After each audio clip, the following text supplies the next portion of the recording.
Bonjour à tous les amis, comment vous allez? Moi je vais très très bien. Sur ce, bonne vidéo, mais je prends une vidéo de AZ Story. Je vous conseille fortement d'aller la voir, hein. Il fait plein de vidéos trop bien de foot, la France, il supporte la France et Paris en toute prioritaire. Paris quand même en toute prioritaire. Il fait des musiques super bien. Mais je vous conseille très fortement d'aller la voir et de vous abonner à ce mec. Aujourd'hui, petite vidéo parce qu'il m'a impressionné. Cette vidéo m'a impressionné de lui. Il a dit juste que des vérités. Alors, je vous dis juste merci d'aller voir sa chaîne. Merci beaucoup pour les 100 abonnés, ça fait très très plaisir. Mais alors très très très plaisir, on a eu la barre de 100 abonnés il y a pas du tout longtemps, mais je suis tellement heureux, frère, j'ai envie de pleurer de joie. Mais merci encore à tous d'être abonnés à ma chaîne et n'oubliez pas, merci beaucoup. Ciao, bonne vidéo sur ce. Allez. Yo, bien ou bof les potos. Bon alors hier j'ai fait un petit TikTok pour rigoler en disant que Vitinha, l'incroyable milieu de terrain parisien, avait gagné plus de trophées en 2 semaines que tout l'Olympique de Marseille et même plus que Dimitri Pancake durant toute sa carrière. Et que pour le coup il pourrait sérieusement prétendre au Ballon d'Or. Mais c'était sans oublier Nuno Mendes. Et oui parce qu'il faut qu'on en parle de Nuno Mendes. Carrément il paraît qu'on a retrouvé la Yamal dans la poche du blouson de Nuno Mendes. Parce que figure-toi que Nuno il mange du Saka le matin, du Salah le midi et du Yamal le soir. Et même que s'il a un petit creux vers minuit, il peut se faire du Dumfries. Mais avec modération, parce que les Dumfries, on sait tous que c'est pas bon pour la diète. Bah oui, il y a le mot free dans Dumfries, en même temps, c'est logique. Miskin Yamal, il a cru que Nuno, c'était Di Marco. Maintenant, il se retrouve au fond de sa poche à discuter avec les autres. Nuno, mon salaud, ça, c'est ce qui s'appelle en avoir plein les poches. Maintenant, une chose est sûre, c'est qu'on va plus l'entendre, le Lamine Yamal. Et il y a plein de gens qui sont là en train de te dire, ouais, mais il a que 17 ans. Mais justement, c'est lui-même qui oublie qu'il n'a que 17 ans. Tellement le comportement, le mauvais comportement qu'il a eu envers la légende CR7, un grand monsieur comme lui, il est là, il l'esquive du regard, il lui serre même pas la main. Franchement, moi je vous dis la vérité, Lamine Yamal, il a baissé dans mon estime. Mais c'est à cause de vous aussi, vous lui avez donné trop de gaz à ce type. CR7, c'est pas la peine que je vous refasse tout son palmarès. Le mec, il a 5 ballons d'or. Il a je sais pas combien de Ligue des Champions. Il y a même une statue de lui sur son île à Madère. Il y a même un musée à son nom et l'aéroport à son nom. Bref, le mec, c'est une dinguerie, c'est une légende. En face d'un petit de 17 ans qui a rien gagné. Il est ni meilleur buteur, ni meilleur passeur, ni meilleur joueur, rien de Liga. Et en Ligue des Champions, c'est pareil, rien du tout. Le type, il a rien gagné du tout. Il fait le genre de mec, ça te regarde de travers. Non, poteau, redescend. Tu sais, les mecs comme Haaland, Mbappé, rappelez-vous, il y a quelques années, on disait que ça allait être les nouveaux Messi et CR7. Aujourd'hui, je te dis pas qu'ils sont terminés, mais c'est pas ce qu'on avait prévu. Le football, ça peut aller très très vite. Avec un mauvais comportement comme Lamine Yamal, tu rajoutes un petit peu de mauvaise fréquentation et de malchance, tout peut s'évaporer du jour au lendemain, on t'oublie. Ah oui, dans le foot, ça va très vite, je vous dis. Donc arrêtez de lui donner du gaz et de penser que le gars, ça y est, il est arrivé. Parce que voilà, après, comment les mecs, ils se transforment. Alors ça fait des stories, des TikTok, ça béflant. À la limite, c'est le jeu, c'est de son âge. Mais si c'est pour après avoir des comportements comme ça à la fin, et CR7, il vient pour lui serrer la main, alors que CR7, il a gagné. Il a gagné en plus. Non, vraiment, c'est trop. C'est trop, quelle audace. Imagine maintenant, ce mec-là, Lamine Yamal, il gagne un ballon d'or. Comment il va chier sur toute la planète. C'est un truc de ouf. Ce type, faut vraiment qu'il redescende. Déjà, il s'est fait éteindre par Nuno Mendes. Il est meilleur joueur de rien du tout. Il a rien gagné du tout. Pendant ce temps-là, t'as CR7 qui approche les 1000 buts. Non, ce type, faut qu'il redescende.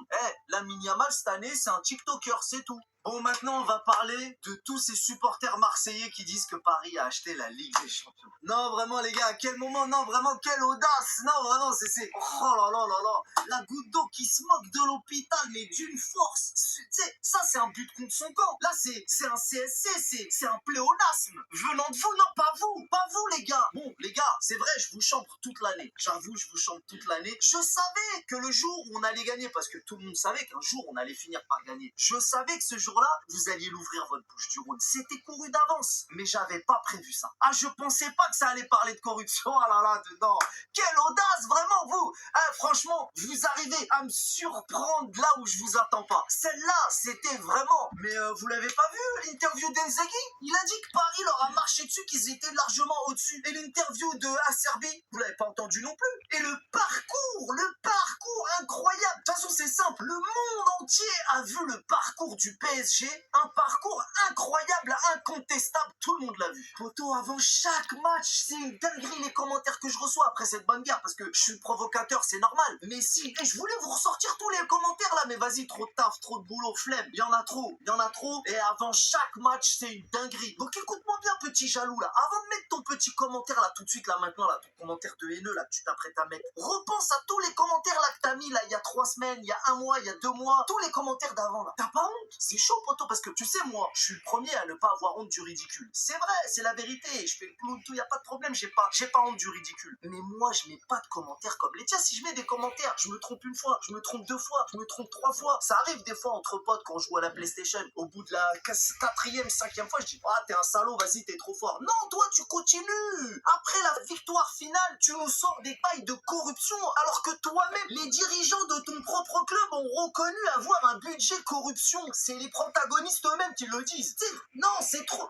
Quelle audace, vraiment. Tu sais, les mecs, ils ont de rien comme des nudistes au Cap d'Agde. C'est chaud. À chaque fois que moi, je dis que Marseille a acheté sa Ligue des Champions, forcément, comme je suis supporter parisien, je passe pour un rageux. Mais poto, le nombre de journalistes qu'a parlé, la liste, elle est tellement longue, je peux même pas te les énumérer. Il y a eu des documentaires qui ont été faits, il y a des bouquins qui ont été écrits sur votre tricherie. Jean-Pierre Papin, il a parlé. Pascal Olmeta, il a parlé. Emmanuel Petit, il a parlé. Mais ils vont dire que eux tous, là, c'est des jaloux de l'OM. Mais Arsène Wenger aussi, il l'a dit. Donc, même Arsène Wenger, il est jaloux de l'OM. Leur président, il a carrément fait du cachot, il est parti en tôle. Après, il y en a, ils viennent te dire, oui, mais ça, c'est parce qu'il s'est attaqué à la politique. Mais rien du tout. Ses complices eux-mêmes se sont poucaves et l'ont poucave lui aussi. Vous traînez tellement des casseroles de zinzin que c'est normal quand vous prétendez être le plus grand club de l'histoire de France. C'est normal que ces gens-là, ils ont trop le seum. Et vous, là, vous venez dire que le Paris Saint-Germain a acheté sa Ligue des Champions après le parcours incroyable auquel le monde entier a assisté. Non, vous êtes né avant la honte, c'est pas possible. Pendant qu'on y regarde, nous, là, le 13 août, on va jouer la Super Coupe contre Tottenham. Marseille, puisqu'ils ont gagné la Ligue des Champions, ils ont joué quelle Super Coupe en 93? Vas-y, dis-moi, ils ont joué quelle Super Coupe en 93, l'OM? Ils en ont joué aucune, parce qu'ils se sont fait dégager de toutes les compétitions d'Europe pour tricherie, tout simplement. La Super Coupe de 1993, c'était Parme contre le Milan AC. C'est pas l'OM. Donc,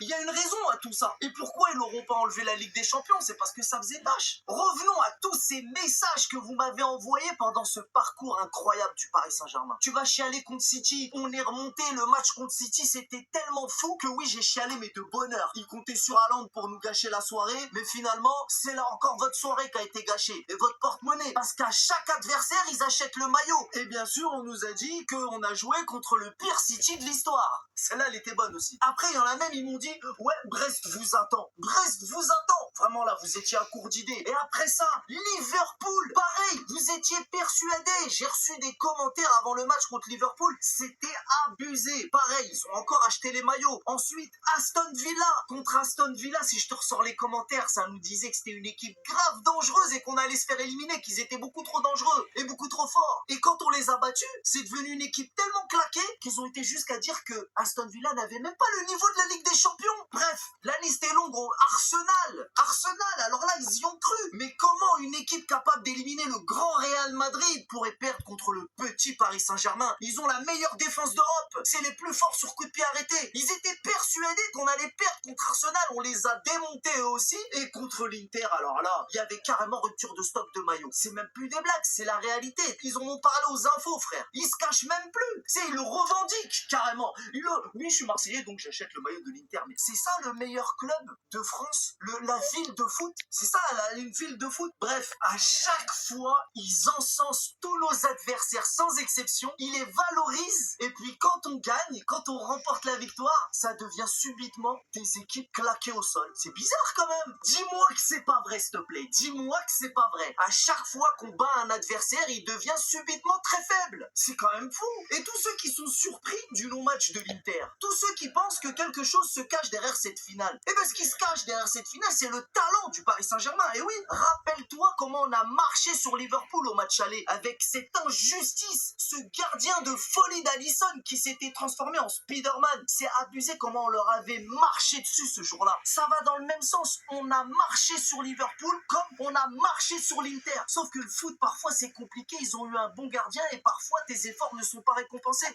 Donc, si tu analyses bien, tout ça, c'est logique. Ce que j'avais pas prévu, c'est que eux nous disent que nous, on a acheté la Ligue des Champions. Et ils aiment bien parler d'argent aussi. Mais en 93, vous étiez le deuxième club le plus riche du monde. Avec Milan AC qui était juste avant vous. Vous étiez les deux clubs les plus riches du monde. Donc, soit t'as la mémoire courte, soit t'es teubé, ou soit t'étais pas né en 93. Je vois que ça. C'est pas possible autrement. Vous étiez le deuxième club le plus riche du monde. Vous croyez qu'on peut gagner la Ligue des Champions juste avec l'amour du foot? C'est pas une Coupe de France, hein. Même la Coupe de France, vous la gagnez pas de toute façon. Et je comprends pas aussi que les autres clubs, ils sont plus riches que nous, parce que Paris n'est pas le club le plus riche du monde à l'heure où je te parle. Et il y a des clubs plus riches que nous, eux, pas de problème. Hein. S'ils gagnent la Ligue des Champions demain, personne va leur parler d'argent. Ça, je comprends pas. C'est un problème français, ou alors je sais pas. Il y a plein d'autres clubs plus riches que nous, je le répète, on n'est pas le club le plus riche. Et eux, ils ont le droit d'acheter des joueurs, ils ont le droit de... Mais il n'y a pas de problème. Il y a que Paris que ça dérange. Ça, je comprends pas non plus. En tout cas, tous les entraîneurs sans exception qui ont croisé le chemin du Paris Saint-Germain ont reconnu la supériorité. Ils ont dit que Paris était trop fort. Tous les entraîneurs. Alors là, peut-être que vous voyez de la stratégie ou de la com, mais c'était de la sincérité, c'était vrai. C'est tout. De toute façon, le monde l'a vu. Mais maintenant, vous êtes de mauvaise foi. En tant que supporters marseillais, ils ont l'illusion d'être un grand club. Ils sont carrément persuadés d'être la légende vivante du football européen. Tout ça à cause d'une Ligue des Champions remportée en 1993 dans des conditions plus que douteuses. L'affaire OM Valenciennes, la pression sur les joueurs de Valenciennes, les enveloppes, la mallette à nana,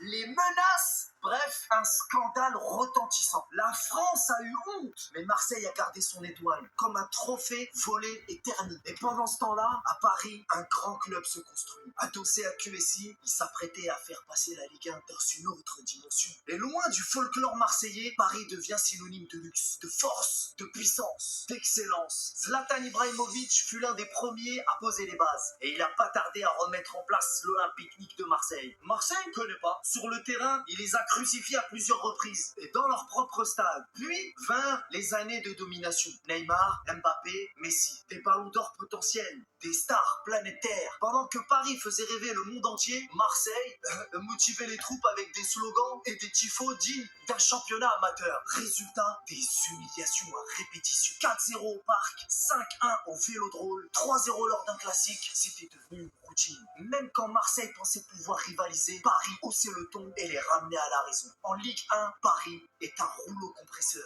Une multitude de titres, des records de points et des saisons historiques. Et l'OM, lui, célèbre une qualification en Ligue des Champions comme un titre. Même en Europe, Paris s'est tissé un chemin en finale de la Ligue des Champions en 2020, a battu le Barça, Manchester United, le Bayern. Quand Marseille, lui, battait Limassol, s'inclinait face à Francfort et faisait la fête lorsque Paris perdait 1-0 en finale de la Ligue des Champions contre le Bayern. Et que dire de la Coupe de France? Sur tous les tableaux, l'écart est abyssal. Paris incarne la grandeur, Marseille la nostalgie. L'OM dit à jamais les premiers, Paris répond à jamais les meilleurs. Voilà la vraie histoire. Voilà les amis, je tiens à vous dire merci à ce mec d'avoir dit que des vérités. Allez voir son compte, c'était incroyable. Et n'hésitez pas à vous abonner, me dire ce que vous pensez dans les commentaires. Sinon, salut, à demain pour une nouvelle vidéo je pense, ou ce soir, c'est Dingo. Ciao ciao les potes!